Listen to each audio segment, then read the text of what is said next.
उपवासाचा उपमा तयार झाला आहे. खूप छान लागतो खायला. आज आपण उपवासाचा उपमा बनवणार आहोत. त्यासाठी मी 1 वाटी वरई घेतली आहे. भगर पण म्हणतात वरई. त्याच्यापासून आपण उपमा बनवणार आहोत. कढई तापायला ठेवली आहे. त्याच्यामध्ये 1 चमचा तेल टाकले. आता त्याच्यामध्ये आपण मिरच्या टाकून घेऊ. तुम्हाला पाहिजे तुम्ही जिरं टाका. आमच्याकडे जिरं खात नाही उपवासाला म्हणून मी जिरं नाही टाकलं. मिरच्या चांगल्या तळल्या भाजल्या. सारे टाकून घेऊ.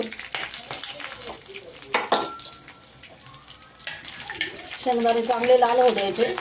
हे बघा आपले शेंगदाणे चांगले तांबूस कलर भाजले, चांगले भाजले गेले आहेत.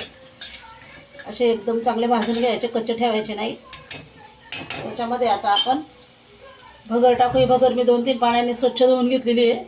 2-3 पाण्याने धुवून घ्यायची. आणि मग याच्यानंतर आता आपण याच्यामध्ये भगर टाकूया.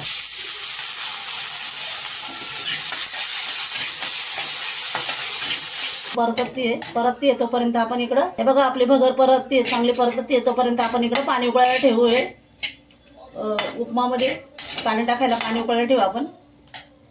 आता याच्या पातेलं ठेवले. याच्यामध्ये आपण 1 वाटी भगर घेतली होती. त्याला आपण 3.5 वाटी पाणी टाकू. 2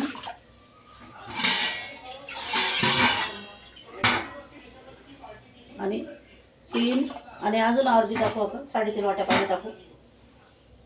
म्हणजे भगर चांगली आपली शिजेल उपमा.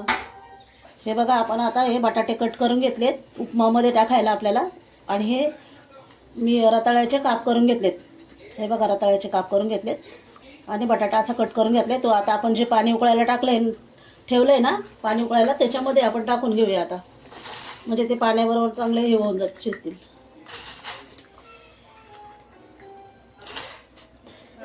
मीठ टाकून घेऊ चवीनुसार. याच्यातच टाकून घ्यायचं मीठ.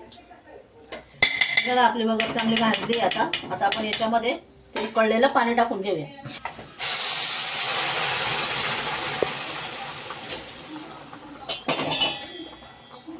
चांगलं घालून घ्यायचं. पाणी टाकून घ्यायचं आहे.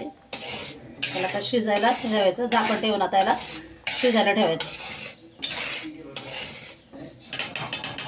आता मीठ टाकायचं नाही. आपण पहिलेच मीठ टाकलेलं आहे याच्यामध्ये. आता आपण शिजायला झाकण ठेवू याच्यावर. आता याच्यामध्ये आपण साखर टाकून घेऊ. थोडीशी साखर टाकायची. आणि याला आता चांगलं हलवून कमी गॅस करायचा आणि त्याच्यावर शिजू द्यायचा. झाकण ठेवून शिजून द्यायचं. बघू आता आपण खोलून आपला उपमा तयार झाला आहे का, ते व्यवस्थित शिजला आहे का ते. हे बघा आपला उपमा छान तयार झाला आहे आता. हे बघा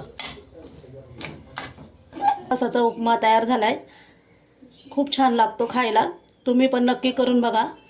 आणि व्हिडिओ आवडला असेल तर लाईक, शेअर, सबस्क्राईब करायला विसरू